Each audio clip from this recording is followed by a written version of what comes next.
Shalom. Puji Tuhan.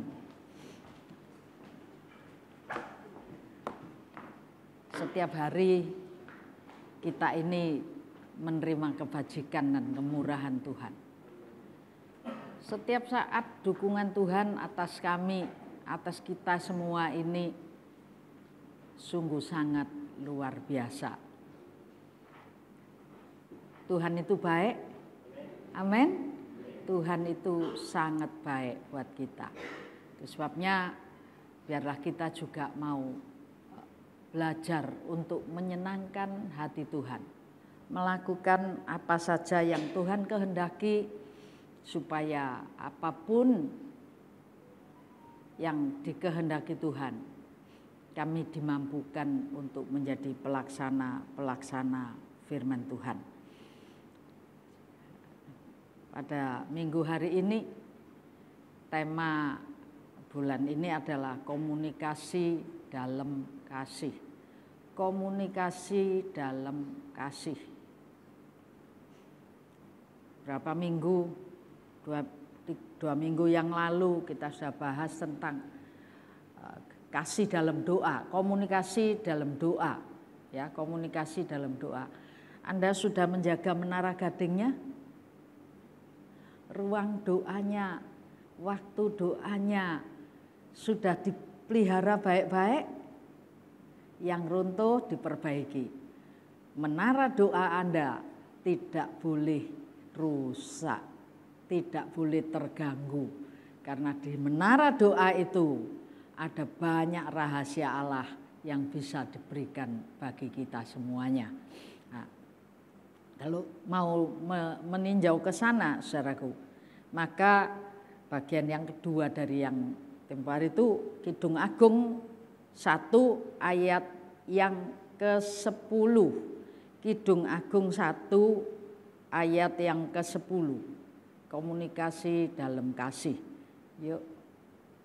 Moleklah pipimu di tengah perhiasan-perhiasan dan lehermu di tengah kalung-kalung. Ya, lehermu di tengah kalung-kalung. Jadi kita bahas soal leher yang ditaruhi kalung. Ya, kadang-kadang kita beli kalung sendiri, pasang sendiri gitu saudaraku ya, pasang sendiri.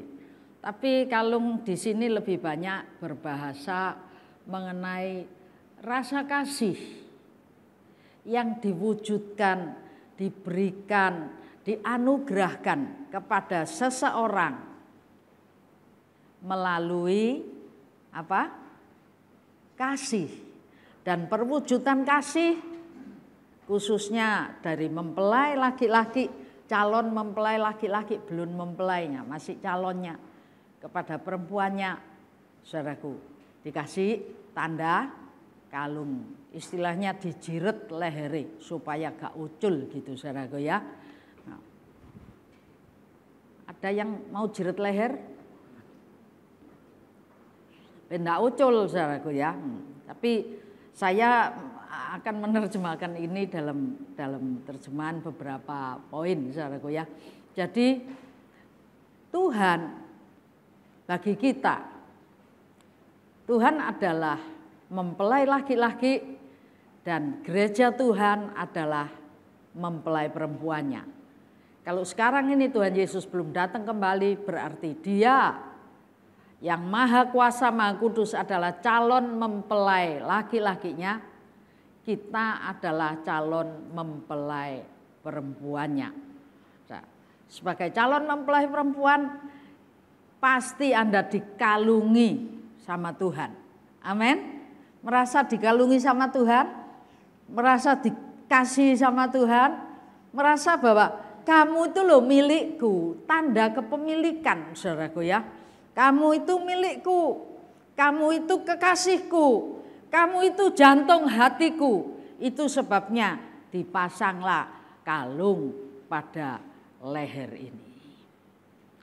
Nah, buat kita yang sudah dipasangi kalung oleh Tuhan, saya tidak berharap di sini ada yang oh enggak Bu, aku enggak gitu. Tapi saya berharap semua kita ini boleh menjadi calon mempelai perempuannya Tuhan. Kekasih hatinya Tuhan, jantung hatinya Tuhan. Seneng toh? Halo, seneng? Kalau jadi jantung hatinya Tuhan, Dia itu maha kuasa, Dia itu maha besar, Dia itu maha kasih. Segalanya ada di dalam Dia. Itu sebabnya kalau kita jadi kekasihnya, wow, luar biasa saudaraku ya. Saya ingat berapa puluh tahun ya, sudah puluhan tahun yang lalu ketika kita melihat Lady Diana itu, wah jadi calon mempelai perempuannya Pangeran Charles. Bangga, seneng, dan banyak hal luar biasa. Semua kagum karena cantik dia. Ojo sampai cantik-cantik ndak dicintai, saudaraku ya. Ojo sampai cantik gak dicintai. Jadi mari kita mau belajar supaya kita ini tidak kecele, tapi betul-betul jadi yang dicinta Tuhan. Untuk itu, saudaraku, kalau kita jadi kekasihnya Tuhan, berarti cara komunikasi kita satu dengan yang lain. Satu perhimpunan gereja Tuhan, gereja yang dikasih Tuhan. Biarlah komunikasi kita ini juga komunikasi dalam kasih. Amin. Bukan seledot-seledotan, bukan siwak-siwaan, bukan benci-bencian. Tapi komunikasi kita ini dalam kasih. Amin. Amin. Mau komunikasi dalam kasih? Iling-ilingen sih, sak minggu ini aja. Sak minggu ini aja. Komunikasimu sudah dalam kasih enggak? Bentak-bentak, benci-benci, dendem-dendem gitu saudaraku. Nggak mungkin bisa komunikasi dalam kasih. Kalau orang itu punya dendam lalu komunikasi, yang dia omong itu nggak podo sama isi hatinya. Setuju kan? Jadi dengan kata lain saudaraku, kalau kita ini supaya kita punya bahasa kasih. Amin. Bahasamu harus bahasa kasih. Komunikasi dalam kasih. Kita tahu komunikasi sudah kita bahas bolak-balik. Saya tidak ngulang bahas komunikasinya. Komunikasi ada yang verbal dan non verbal. Komunikasi adalah ucapan dan juga sikap, tindak tanduk, perbuatan. Tingkah laku hidup itu juga komunikasi. Jadi kalau komunikasi dalam kasih artinya ngomong kita juga ngomong dalam kasih. Amin. Angel loh saudaraku ya, mau mangkane mau angel mau ngomong amin iki kok tak lihat iki meneng kabeh. Komunikasi kita dalam kasih tenan lho, gak njobo jero ora padha. Ya, komunikasi kita harus dalam kasih. Lalu karena komunikasi ini verbal dan non verbal, maka perbuatan kita, tindak tanduk kita, sikap kita itu juga harus sebagai bahasa kasih. Amin. Amin. Arep gak ngomong kok wedi diarani ra ngomong gitu saudaraku ya. Tapi biarlah kita mau belajar. Jadi artinya saudaraku, kalau kita ini mau pakai bahasa komunikasi dalam kasih, maka tidak mungkin bagi kita kalau dalam hati kita ini tidak memiliki kasih. Jadi untuk bisa bahasa komunikasi dalam kasih, maka kita ini harus memiliki kasih. Digerayangi sekarang. Gerayangi dewek-dewek. Komunikasi kita sudah dalam kasih. Hati kita sudah punya kasih. Cari iya. Gerayangi ngene gak temu, Bu. Loh, iki klambi, iki kalung bukti kasih gitu. Nggak nemu kasihnya yang mana. Saya yakin kalau digerayangi gini nggak ketemu. Tapi nurani kita, perasaan kita ketika kita teropong di terawang itu bukan cuma duit. Duit tok yang diterawang, wedi palsu. Sekarang duit palsunya wakil loh saudaraku ya. 700 sekian triliun beredar. Disuruh nerawang hampir sama. Palsu itu memang menyerupai. Kalau enggak nyerupai ya wis dibuat, diuncal-uncal no saudaraku. Orang palsu namanya ya apa caranya bisa persis gitu. Walaupun enggak bisa persis betul. Ya.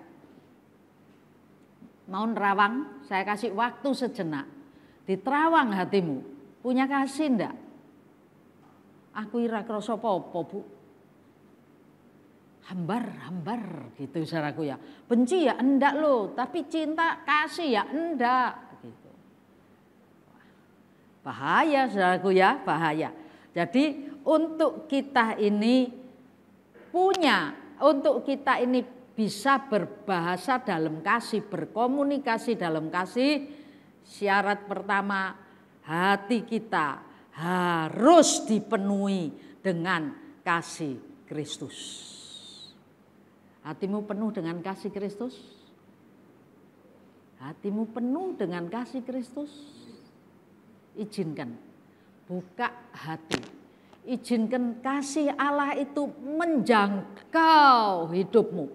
Orang yang watos, saudaraku, orang yang kuaku.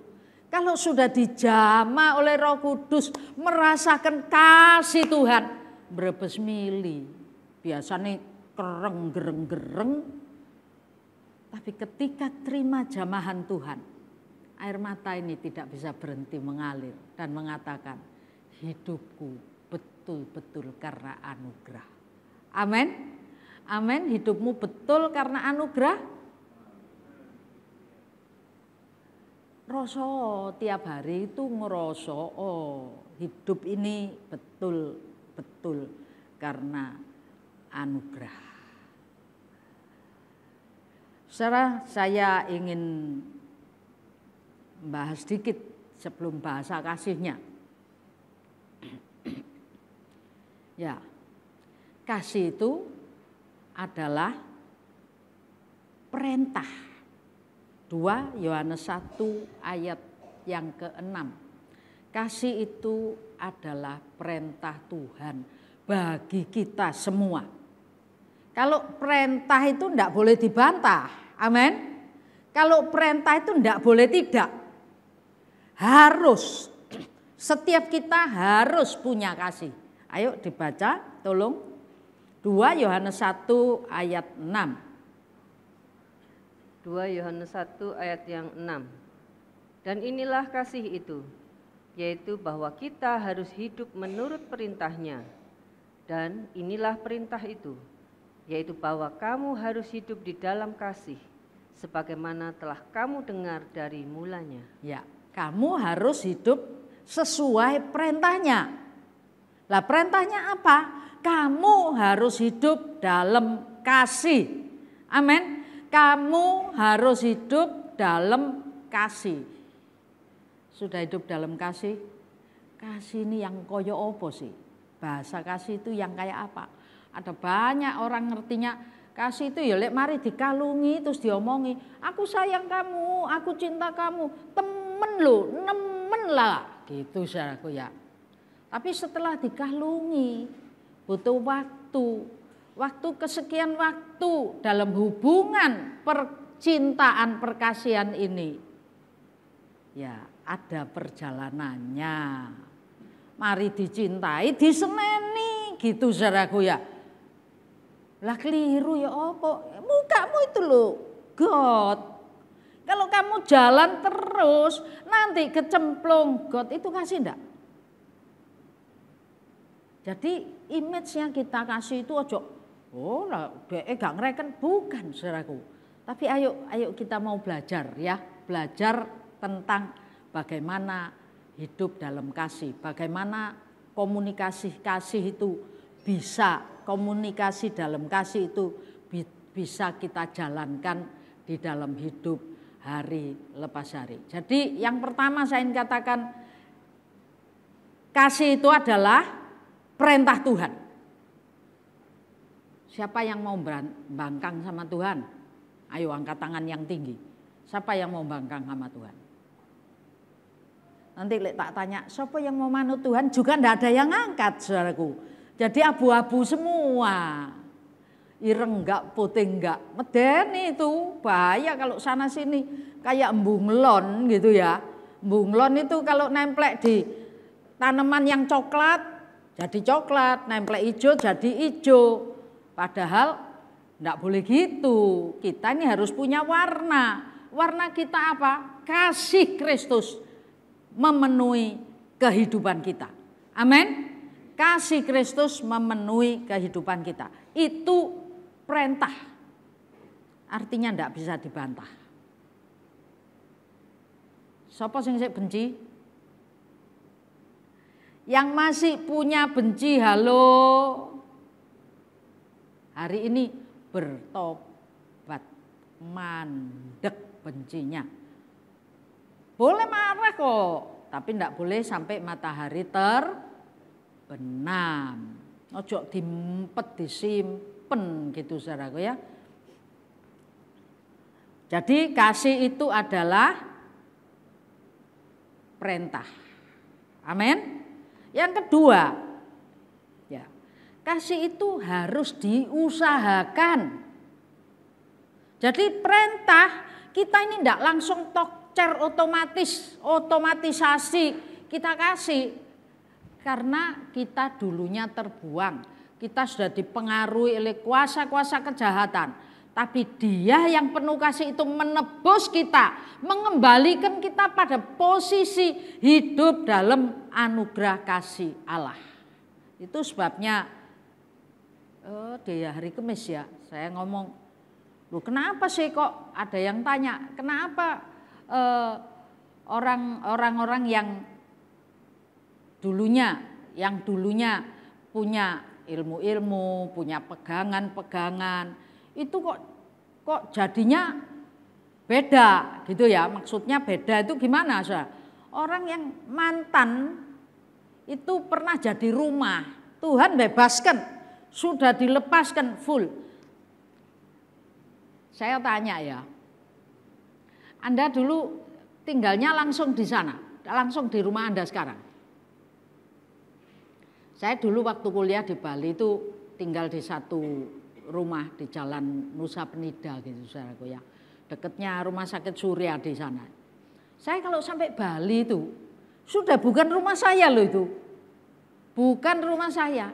Tapi saya berusaha untuk kalau sewa mobil, kalau bawa mobil itu muter sewa omahku sing biyen iki kaya apa saiki gitu. Diputerin enggak? Saya yakin itu bukan cuma saya loh, semua Anda. Omahku sing biyen iki kaya apa?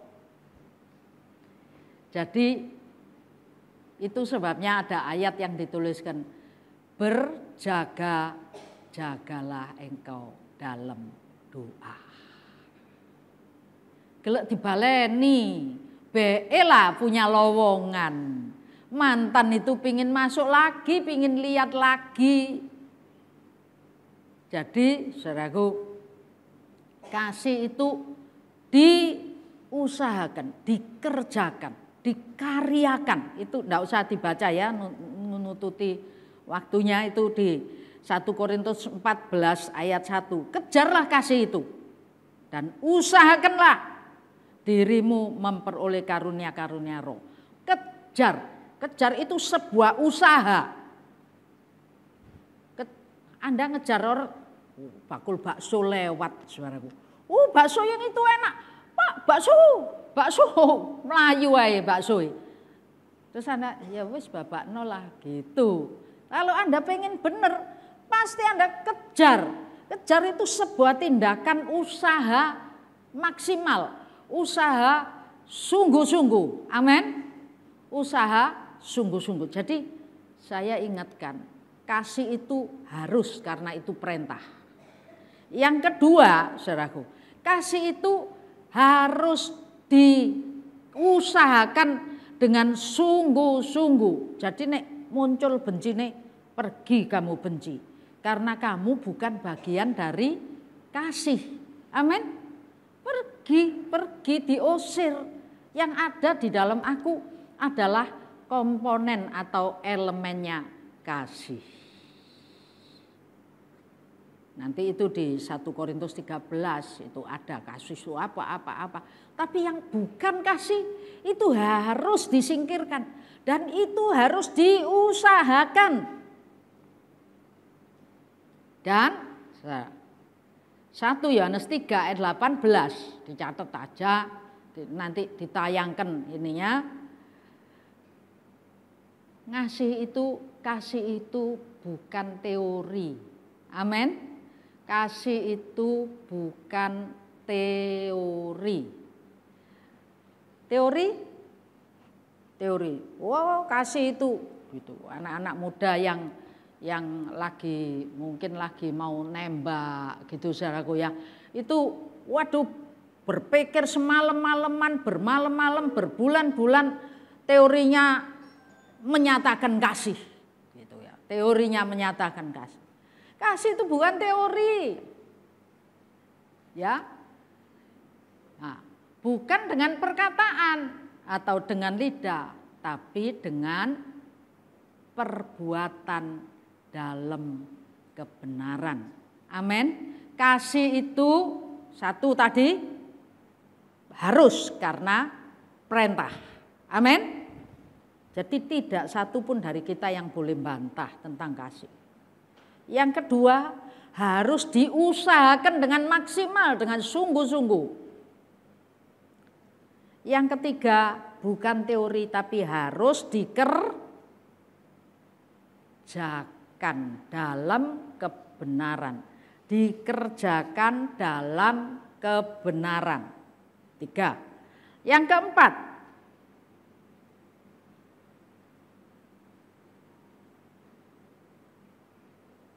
saudaraku, kasih itu lebih penting dari segala sesuatu. 1 Korintus 13 dari ayat 1 sampai ayat 3, saudaraku ya. 1 Korintus 13 dari ayat 1 sampai ayat 3. Apa? Sekalipun kamu bisa macam-macam, saudara, bisa nubuat, bisa apa, bisa buat mujizat, bisa nyembuhkan orang sakit, bisa segala sesuatu sekalipun. Tapi kalau kamu tidak punya kasih, nol besar. Nol besar. Kayak gong yang ditabuh munine banter, karena apa? Karena dalamnya kosong. Jadi saya gak mudahkan Anda ngerti bahwa kasih itu lebih penting dari semua karunia yang lain. Amin.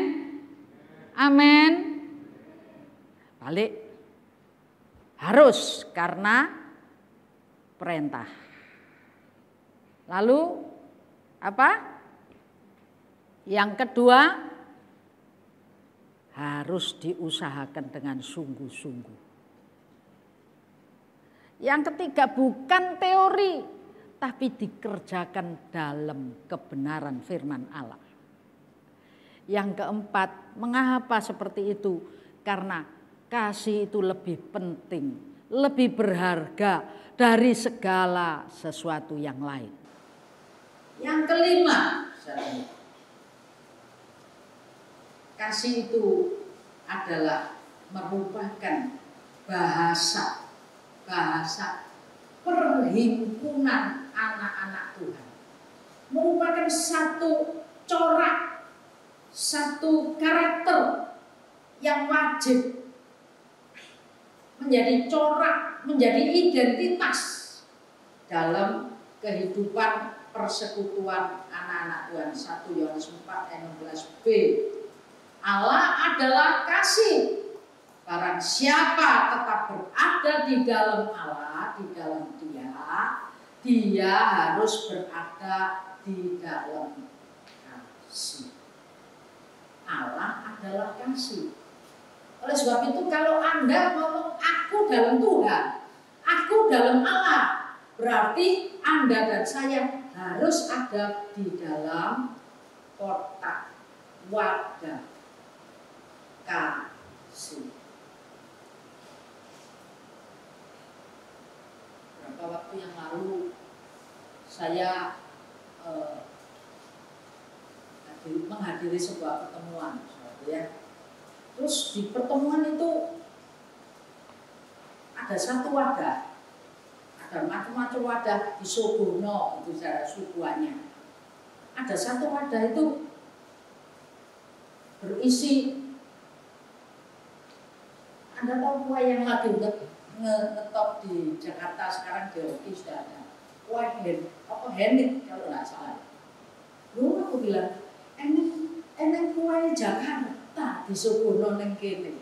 Oh langsung tak ambil karena saya kenyang. Jadi aku bilang aku minta satu, tak masuk tas, tak tas terus pompong eneng di mangkutan itu tuh.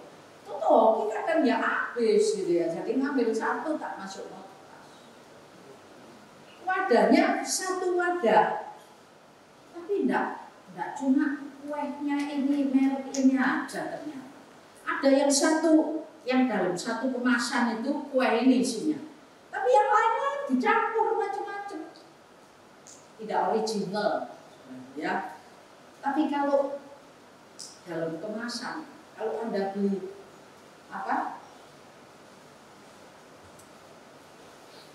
kemasan makanan, misalnya coklat KitKat dalam satu kemasan, lalu di dalamnya itu loh, kok enek beng-beng, bang apa beng-beng, loh lah ini kok campur gitu ya. Dibalikkan enggak? Berarti ini bedelan, ini blusukan, ini dipalsukan. Dalamnya ini berarti palsu semua. Jadi kalau Allah itu kasih, kemasan ini kemasan kasih, lalu di dalamnya ini tidak ada kasih, orang yang ada di dalamnya isinya itu bukan kasih, artinya tidak mungkin. Karena Allah itu asli, original, tidak palsu, ya toh, tidak palsu. Jadi kalau Anda bilang Anda adalah, aku adalah anak Allah. Wow, anak Allah di dalam Allah, Anda dalam Tuhan, Anda ada di dalam kasih, betul ya? Kalau Anda ada di dalam kemasan kasih, artinya mereknya juga dalamnya tidak boleh palsu, harus apa? Kasih.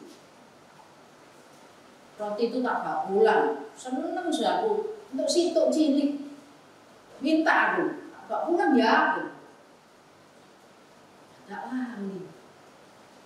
Kemarin dulu baru jamur di dalam tas, kurung mangan, tiba seneng ra karuan. Rugi ya toh. Kalau kita senang kita harus nih mati. Aku cek gelor nih saudara. Aku boleh nyambi gitu. Tak lihat jamur misalnya 3 hari apa 4 hari, lu jamur gitu. Terus gak sih terus makan. Halo, dinikmati ya. Amin. Amin. Itu identitas. Saya kalau ketemu anak-anaknya, teman-teman gini, tante, orang Indo, gitu saya lihat, orang Indo itu kalau di luar negeri, pengerannya gampang tante. Opo saya bilang gitu, saya ya nggak ngerti saya. Opo orang Indo di luar negeri pengerannya gampang? Apa saya tidak ada? Ada 2 yang waduh, identitas kok cemene saja. Apa? Kalau masuk hotel, pulangnya hotelnya dalamnya kosong kabeh kan. Maksudnya apa saya bilang?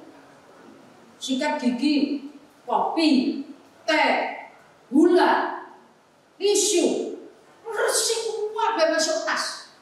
Itu orang Indo katanya. Pikir-pikir iya saudara ya. Banyak tur-tur yang diuber sama pegawainya hotel office boy-nya di hotel itu diuber. Ternyata ada dikasih bolpennya juga diambil. Sendok ya resik pisan. Ini buat kenangan. Sendok ada tulisannya Mandarin Hotel misalnya. Entek. Itu identitas orang Indonesia kalau di luar negeri. Makanya mari gini, ojo pakai motil-motil saudara ya, misi-misi dunia ya. Amin. Itu identitas. Yang kedua apa saya bilang itu? Pokoknya kalau lihat kumpulan orang banyak, terus ibu-ibu tante-tante nih, boleh dukur itu tante. Saya ya, itu orang Indo tante. Boleh dukur. Artinya sekali ke salon berangkat tuh sampai sak pulangnya ndak dirobah sak turune saudara. Wah, jambulan dukur, nang dindi jambule dukur terus supaya ndak ngantuk. Tapi ini benar. Anda yang sering keluar, Anda tahu identitas ini. Ngisi nih.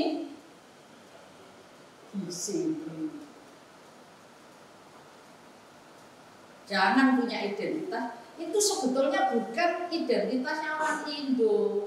Itu sebagian kecil dari orang Indo yang merusak citra. Amin. Orang Indo enggak loh. Mas, di mana? Di Indo, di Irian, ya. Nikel di mana? Di Indo. Tuh, kasih jambul itu. Ya orang Indo yang sebagian. Amin. Amin. Anda ada di dalam Tuhan. Anda harus punya identitas bukan sebagian orang, tapi identitas resmi kerajaan surga. Amin. Yaitu kasih. Jadi apa tadi 5? Harus karena perintah. Yang kedua harus diusahakan maksimal, bukan teori tapi praktek. Oh, aku ini orang yang penuh kasih, itu saja. Tapi prakteknya tidak ada sama sekali. Cuma karena itu penting, lebih penting dari segala sesuatu dan merupakan identitas resmi kerajaan surga. Yang kedua, yang bagian yang ini bagian pertama ya, kasih itu adalah ini karena ini. Lalu Roma 12 ayat 9a. Tolong dibaca yang ini.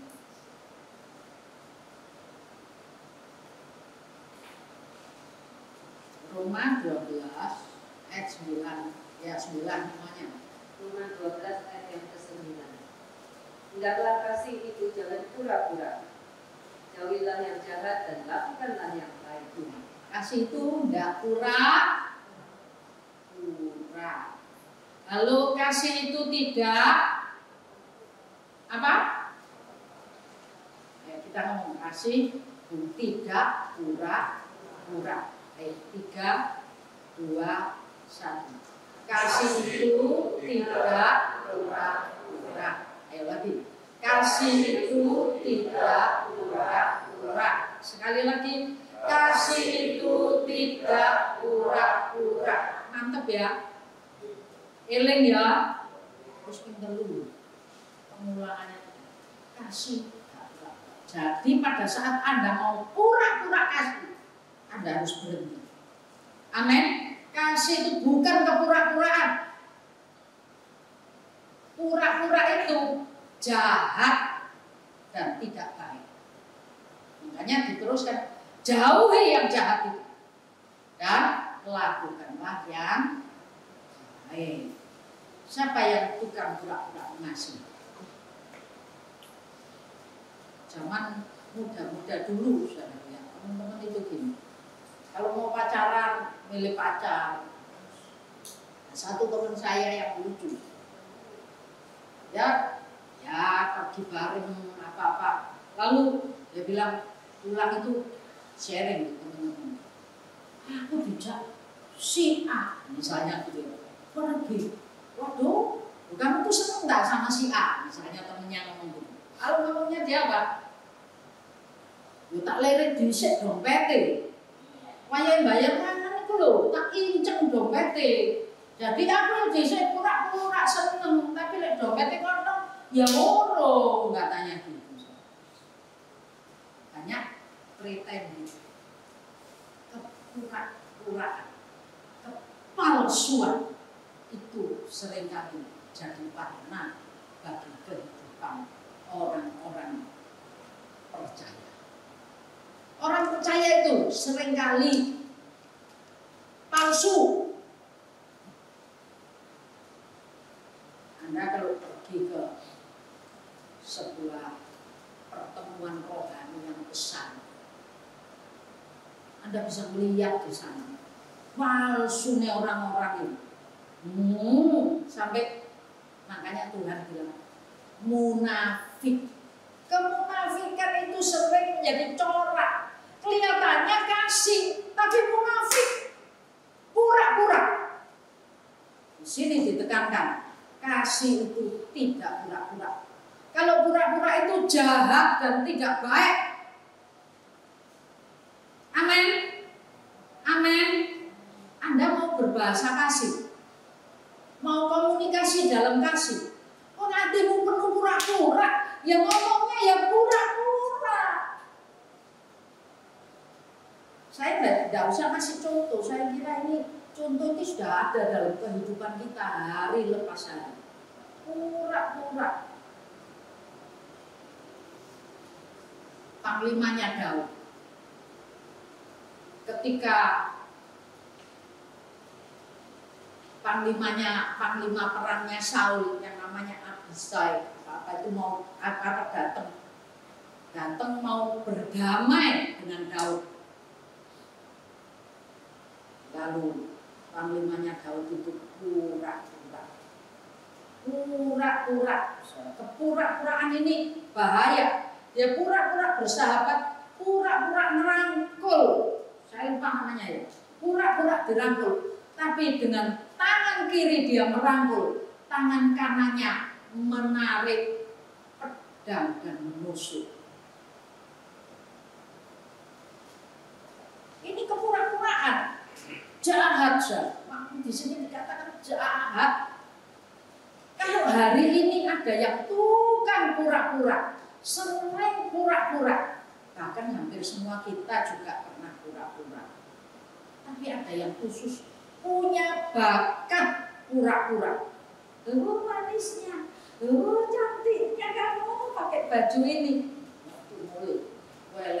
Tuwek gak mosok tuwek. Lambian koyo ngono. Hati-hati saudaraku, kita ini ada yang punya bakat. Ada yang punya bakatnya laku. Elek kon gawe klambi ngene, tuwek gak mosok. Masih lebih baik daripada orang cantiknya. Pakai baju lain. Kalau gitu berarti tutupan lain kali lebih pendek lagi ya. Gitu saudaraku ya. Tapi tutukannya apa? Waktu itu sapolen gini. Oh, rosok itu. Jadi kasih itu tidak pura-pura. Markus 5 ayat 7 ayat 15b.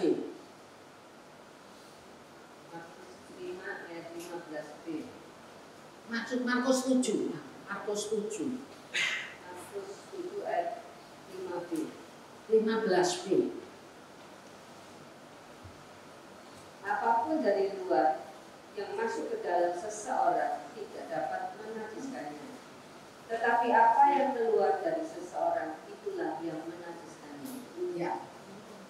dari dalam, apapun yang dari luar itu nggak najis, no. Tapi yang dari dalam ya ini hati yang penuh pura-pura ini, kalau keluar kepura-puraan, ini menajiskan banyak orang.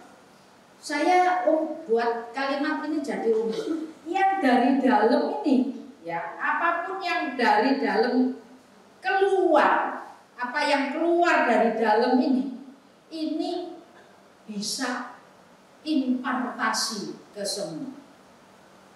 Kalau satu orang pura-pura, keluar pura-pura semua. Kalau sudah satu pura-pura, kita mau tulus gitu ya. Aku kok dihapus, wis tak hapus di sana.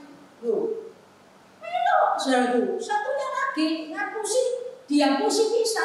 Melok, impartasinya besar, banyak. Jadi hati-hati. Kalau sebabnya Amsal katakan jagai hatimu dengan kewaspadaan, karena dari sana timbul merupakan sumber kehidupan. Yang dari dalam keluar, hati yang penuh pura-pura keluar, kasih yang tidak tulus keluar. Apa yang terjadi? Maka apa yang keluar ini menajiskan banyak orang, membuat orang lain juga tertular jadi munafik. Kumpul mbek wong munafik ya, sak keranjang. Semua satu, oh ini kok munafik, dua munafik, tiga munafik. Anda mau tulus sendiri di tengah-tengahnya? Melok jadi munafik. Ini lagi musim jambu putih. Sak kresek gini, biru 50.000. Lihat, oh bagus semua. Kalau sudah ada satu yang merah, dua, tiga yang merah, diluntas kabeh merah. Mulai. Jadi kasih tidak pura-pura, kasih tidak pura-pura, ya. Kasih ini harus keluar dari hati, karena bisa mengimpartasi semua orang. Coba dilihat ayat 21-nya, pasal 7 lagi.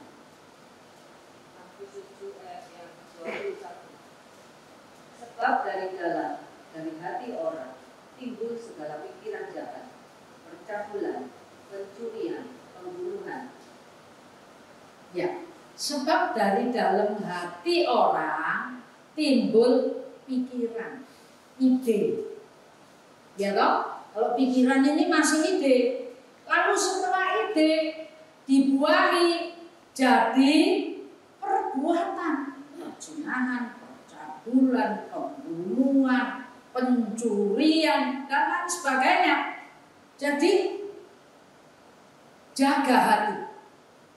Kalau hati ini sudah abu-abu, repot saudaraku ya, tidak bisa. Jadi jagai hatimu. Ayo, supaya bisa punya satu bahasa. Amin.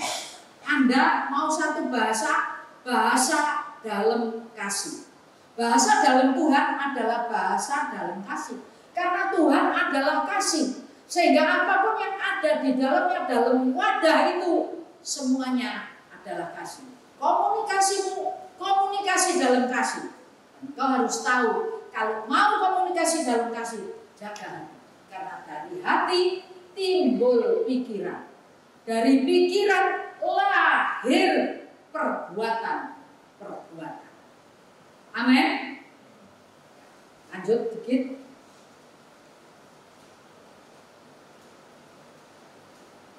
Yesaya 59 ayat 13b. Yesaya 59 Yesaya 59 ayat yang ke-13. Ya. Kami telah memberontak dan mungkir terhadap Tuhan dan berbalik dari mengikuti Allah kami. Kami merancangkan pemerasan dan penyelewengan, mengandung dusta dalam hati dan melahirkannya dalam kata-kata. Ya.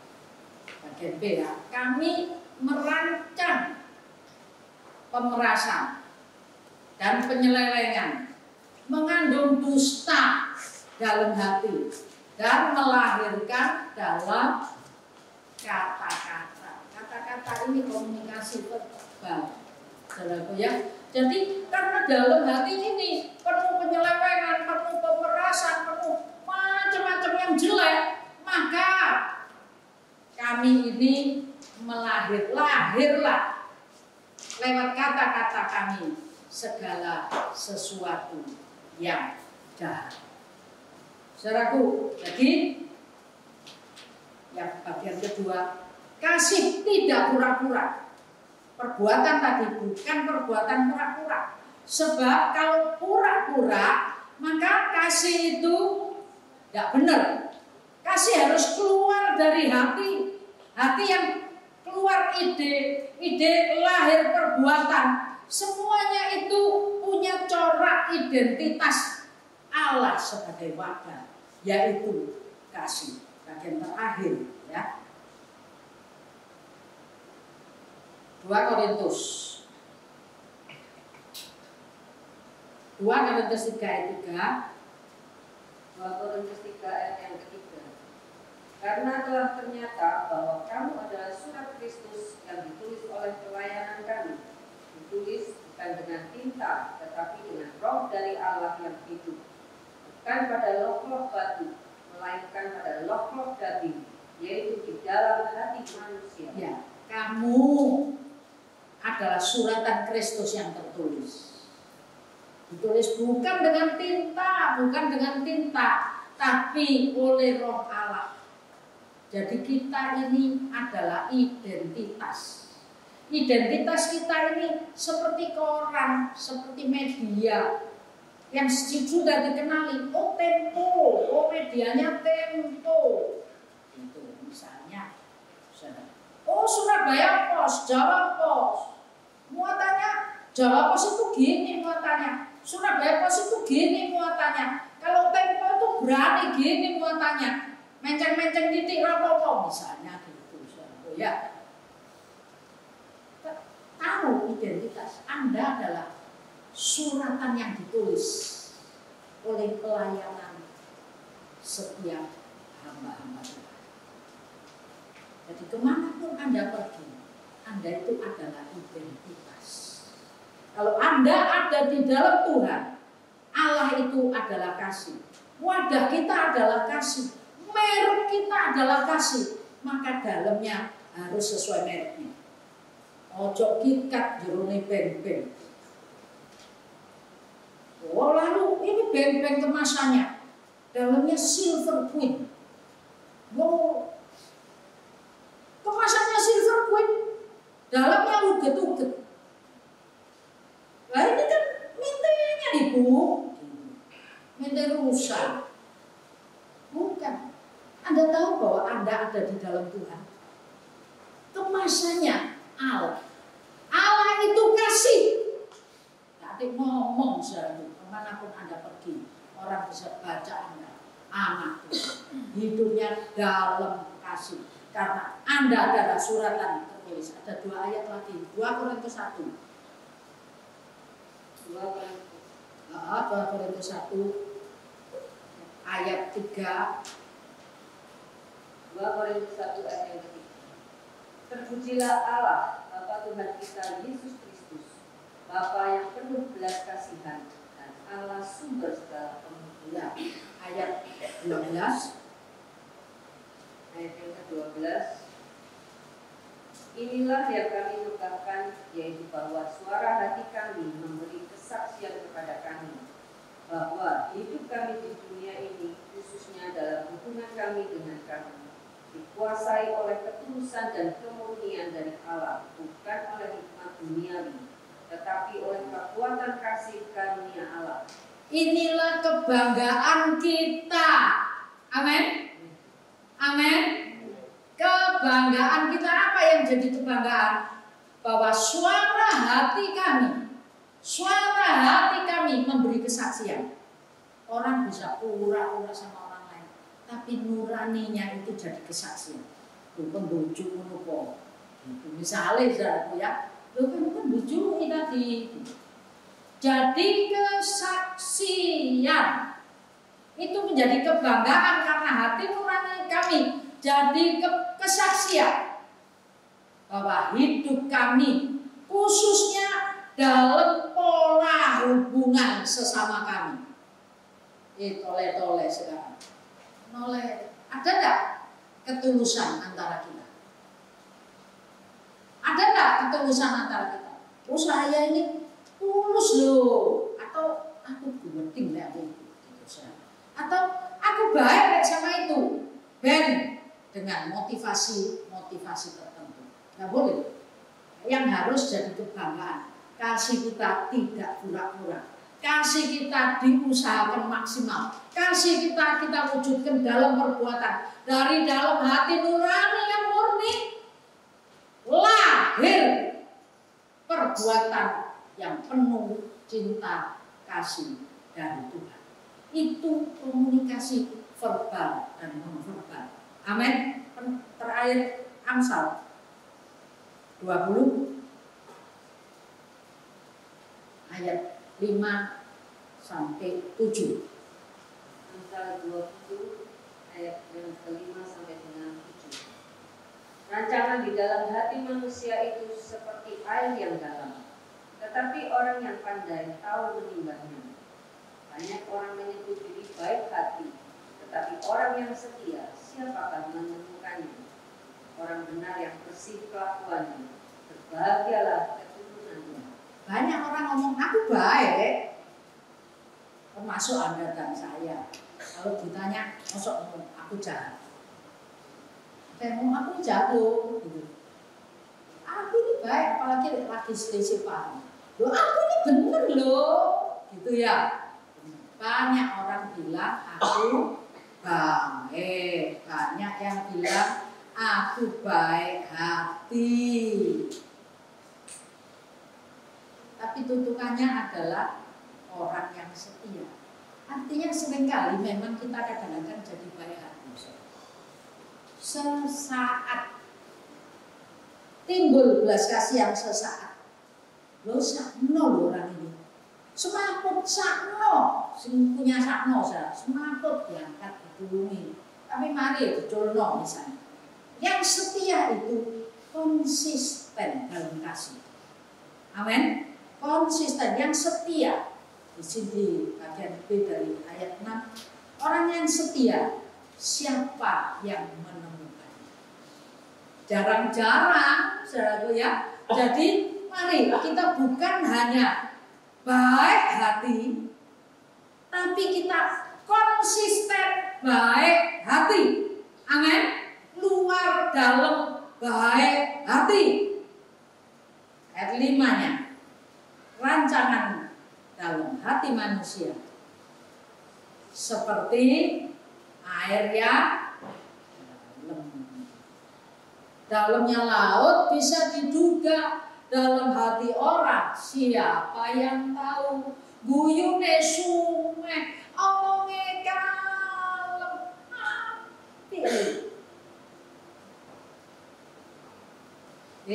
dalamnya ketika panglimanya Daud melihat panglimanya Saul datang kepada Daud dan minta berdamai. Oh dia sume, dia baik hati, dia respon, dia seolah welcome di hadapan Daud. Diajak keluar, dia seolah-olah hendak membisikkan sebuah kata-kata. Kata-kata kasih rasanya. Dipeluk dengan tangan kiri, tangan kanan pegang pisau dan tusuk. Habis semuanya. Jadi jahat toh, tadi dikatakan kasih tidak pura-pura. Kasih itu diwujudkan dan itu jangan pura-pura, itu kejahatan. Itu harus dibuang. Dan Anda kalau punya pura-pura, ayat ini harus Anda pegang. Rancangan dalam hati manusia seperti air yang untuknya, tetapi orang pandai, dalam terjemahan yang lain, orang yang berhikmat, dalam kata lain lagi, orang yang punya ngapusi apa. Rasa enggak? Kadang enggak krasa saking pintere munafik. Ya. Nah, Tuhan ketemu sama Yesus waktu di bumi, ketemu sama orang Farisi, ahli Taurat, minta dibaptis. Oh, baik kok. Tapi Tuhan bilang, ular diludak. Tahu, punya hikmat Allah, tahu yang baik. Tapi jangan lupa kebanggaan kami, 2 Korintus 1 ayat 12 ya. Kebanggaan kami adalah hati kami, hati nurani kami menjadi suatu kesaksian bahwa hubungan kami dengan kamu itu diwarnai ketulusan.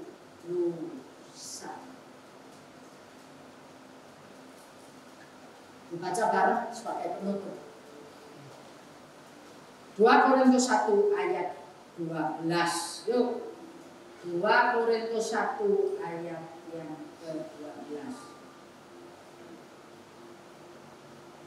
Ya. 3, 2, 1. Inilah yang kami menegakkan, yaitu bahwa suara hati kami memberi kesaksian kepada kami bahwa hidup kami di dalam dunia ini, khususnya dalam hubungan kami dengan kamu, dikuasai oleh ketulusan dan kemurnian dari Allah, bukan oleh hikmat dunia, tapi oleh kekuatan kasih karunia. Amin. Hubungan kami dengan kamu khusus diwarnai dengan ketulusan dan kemurnian. Tidak, Bu, saya tidak punya motivasi. Saya tidak punya niat-niat buruk. Saya tidak punya rancangan-rancangan jahat yang ada dalam hati saya. Tuhan tahu isi hatiku. Kau tahu isi hatiku. Engkau tahu isi pikiranku, Tuhan. Bukan cuma Tuhan yang tahu. Orang yang punya hikmat Tuhan itu juga tahu apa isi hati. Itu sebabnya di tengah persekutuan ini khususnya tidak banyak orang praktek komunikasi dalam kasih. Nanti 2 minggu lagi saya ketemu sama Anda dalam tema yang sama, dalam bahasa kasih. Ya, ini komunikasi, belum berbahasa, belum ngomong, tapi sebagai basic, sebagai landasan. Kalau hati nurani ini bangga bahwa di dalam hati ini menjadi kesaksian, aku ini tulus murni. Amin. Aku ini tulus dan murni. Maka apa yang kukerjakan membuahkan buah juga, buah kasih yang dari Allah. Hanya dekat dengan Allah kita bisa terimpartasi. Allah adalah kasih. Dalam Allah kita ini kasih. Kalau kita ini punya kasih, kita mengimpartasikan kasih. Tapi kalau dalam hati kita penuh pura-pura, kita mengimpartasikan kepura-puraan dan kemunafikan. Jadi hanya dekat dengan Allah, maka impartasi kasih itu Anda akan dapatkan. 2 minggu belajar praktek. Kalau sudah mau punya motivasi, manusia itu setan itu licik, diotek titik supaya punya motivasi. Motivasi langsung berhenti. Amin. Amin. Ini praktek. Nanti ketemu lagi 2 minggu di dalam bahasa kasih. Kita balik berdiri.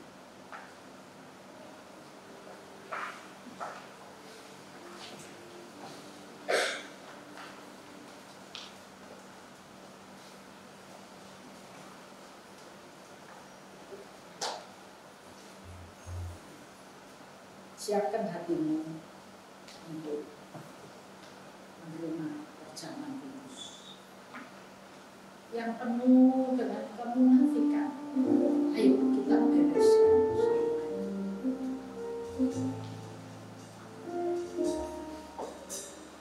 Minta kekuatan Tuhan untuk memberikan kepada kita corak, mengimplementasikan coraknya kepada kita semua. Corak apa? Kita bangga. Anda harus punya kesaksian. Nurani Anda harus memberikan kesaksian bahwa hubungan kita ini tulus dan murni.